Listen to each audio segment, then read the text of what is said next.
दोस्तों, आज हम आपको रजरप्पा मंदिर और दुनिया के दूसरे सबसे बड़े शक्तिपीठ के बारे में बताएंगे। इस शक्तिपीठ का नाम मां छिन्नमस्ती के सिद्धिपीठ और शक्तिपीठ है। झारखंड की राजधानी रांची से लगभग 80 किलोमीटर की दूरी पर रामगढ़ जिले के रजरप्पा नामक जगह पर मां छिन्नमस्ती के का यह मंदिर स्थित है। रजरप्पा के भैरवी भेड़ा और दामोदर नदी के संगम पर स्थित मां छिन्नमस्ती के मंदिर आस्था की धरोहर है। असम की कामख्याना मंदिर के बाद दुनिया के दूसरे सबसे बड़े शक्तिपीठ के रूप में विख्यात है मां छिन्नमस्ती के मंदिर अर्थात रजरप्पा मंदिर काफ़ी लोकप्रिय है। रजरप्पा का यह सिद्धिपीठ केवल एक मंदिर के लिए और मंदिर के रूप में ही विख्यात नहीं है। मां छिन्नमस्ती के मंदिर के अलावा यहाँ महाकाली मंदिर, सूर्य मंदिर, 10 महाविद्या मंदिर, बाबा धाम मंदिर, बजरंग बली मंदिर, शंकर मंदिर और विराट रूप मंदिर के नाम से कुल 7 मंदिर है।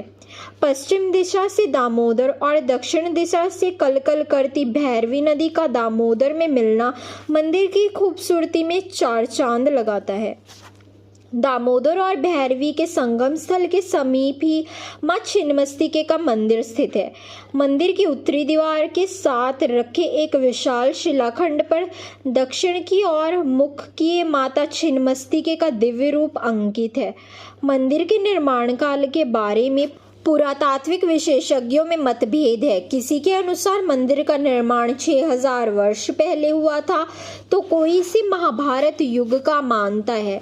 यह दुनिया का दूसरा सबसे बड़ा शक्तिपीठ है। मां छिन्नमस्ती के मंदिर के अंदर स्थित शिलाखंड में मां की 3 आंखें हैं। बायां पांव आगे की ओर बढ़ाए हुए वे कमल पुष्प पर खड़ी है। पांव के नीचे विपरीत रति मुद्रा में कामदेव और रति शयनावस्था में है। मां छिन्नमस्ती के का गला सर्पमाला तथा मुंडमाला से सुशोभित है। बिखरे हुए और खुले केश, जीवा बहार आभूषण से सुसज्जित मां नग्न अवस्था में दिव्य रूप में है। दाएं हाथ में तलवार तथा बाएं हाथ में अपना ही कटा हुआ मस्तक है। इनके अगल बगल डाकिनी और शांकिनी खड़ी है, जिन्हें वे रक्तपान करा रही है और स्वयं भी रक्तपान कर रही है। इनके गले से 3 रक्त की धाराएं बह रही है। मंदिर का मुख्य द्वार पूरब मुखी है। मंदिर के सामने बलि का स्थान है। बलि के स्थान पर प्रतिदिन औसत 100 से 200 बकरों की बलि चढ़ाई जाती है। मंदिर की ओर मुंडन कुंड है।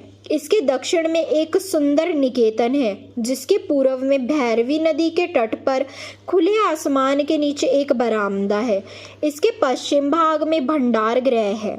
रुद्र भैरव मंदिर के नजदीक एक कुंड है। मंदिर की भिंती 18 फुट नीचे से खड़ी की गई है। नदियों के संगम के मध्य एक अद्भुत पापनाशिनी कुंड है, जो रोगग्रस्त भक्तों को रोग मुक्त कर उनमें नवजीवन का संचार करता है। यहाँ मुंडन कुंड, चेताल के समीप ईशान कोण का यज्ञ कुंड, वायु कोण कुंड, अग्नि कोण कुंड जैसे कई कुंड है। दामोदर के द्वार पर एक सीढ़ी है, जिसका निर्माण 22 मई 1972 को संपन्न हुआ था। इसे तांत्रिक घाट कहा जाता है, जो 20 फुट चौड़ा तथा 208 फुट लंबा है। यहाँ से भक्त दामोदर में स्नान कर मंदिर में जा सकते हैं। दामोदर और भैरवी नदी का संगम स्थल भी अत्यंत मनोहारी है। भैरवी नदी स्त्री नदी के नाम से जानी जाती है, जबकि दामोदर नदी पुरुष नदी के नाम से भी जानी जाती है। संगम स्थल पर भैरवी नदी ऊपर से नीचे की ओर दामोदर नदी के ऊपर गिरती है। कहा जाता है कि जहां भैरवी नदी दामोदर नदी में गिरकर मिलती है, उस स्थल की गहराई अब तक किसी को नहीं पता। मां छिन्नमस्ती की महिमा की कई पुरानी कथाएं प्रचलित है। प्राचीन काल में छोटा नागपुर में रज नामक एक राजा राज किया करते थे। राजा की पत्नी का नाम रूपमा था। इन्हीं दोनों के नाम से इस स्थान का नाम रजरूपा पड़ा, जो बाद में रजप्पा हो गया। एक कथा के अनुसार एक बार पूर्णिमा की रात में शिकार की खोज में राजा दामोदर और भैरवी नदी के संगम स्थल पर पहुंचे। रात्रि विश्राम के दौरान राजा ने स्वप्न में लाल वस्त्र धारण किए हुए तेज मुखमंडल वाली एक कन्या देखी। उसने राजा से कहा, हे राजन, इस आयु में संतान ना होने से तेरा जीवन सूना लग रहा है। मेरी आज्ञा मानोगे तो रानी की गोद भर जाएगी। राजा की आंखें खुली तो वे इधर उधर भटकने लगे। इसी बीच उनकी आंखें स्वप्न में दिखी कन्या से जा मिली। वह कन्या जल के भीतर से राजा के सामने प्रकट हुई। उसका रूप अलौकिक था। यह देख राजा भयभीत हो उठे। राजा को देखकर वह कन्या कहने लगी, हे राजन, मैं छिन्नमस्ती की देवी हूँ। कलयुग में मनुष्य मुझे नहीं जान सके, जबकि मैं इस वन में प्राचीन काल से गुप्त रूप से निवास कर रही हूँ। मैं तुम्हें वरदान देती हूँ कि आज से ठीक 9वें महीने में तुम्हें पुत्र की प्राप्ति होगी। देवी बोली, हे राजन, मिलन स्थल के समीप तुम्हें मेरा एक मंदिर दिखाई पड़ेगा। इस मंदिर के अंदर शिलाखंड पर मेरी प्रतिमा अंकित दिखेगी। तुम सुबह मेरी पूजा कर बलि चढ़ाओ। ऐसा कहकर छिन्नमस्ती के अंतर्ध्यान हो गई। इसके बाद से ही यह पवित्र तीर्थ राजरप्पा के रूप में विख्यात हुआ। एक अन्य कथा के अनुसार एक बार भगवती भवानी अपनी सहेलियां जया और विजया के साथ मंदाकिनी नदी में स्नान करने गई। स्नान के बाद भूख से उनका शरीर काला पड़ने लगा। सहेलियों ने भी भोजन मांगा। देवी ने उनसे कुछ प्रतीक्षा करने को कहा। बाद में सहेलियों के विनम्र आग्रह पर उन्होंने दोनों की भूख मिटाने के लिए अपना सिर काट लिया। कटा सिर देवी के हाथ में आ गिरा। वे गले से 3 रक्तधाराएं निकली। वह 2 धाराओं को अपनी सहेलियों की ओर प्रवाहित करने लगी। तभी से ये छिन्नमस्ती के कहलाने लगी। राजरप्पा के स्वरूप में अब बहुत परिवर्तन आ चुका है।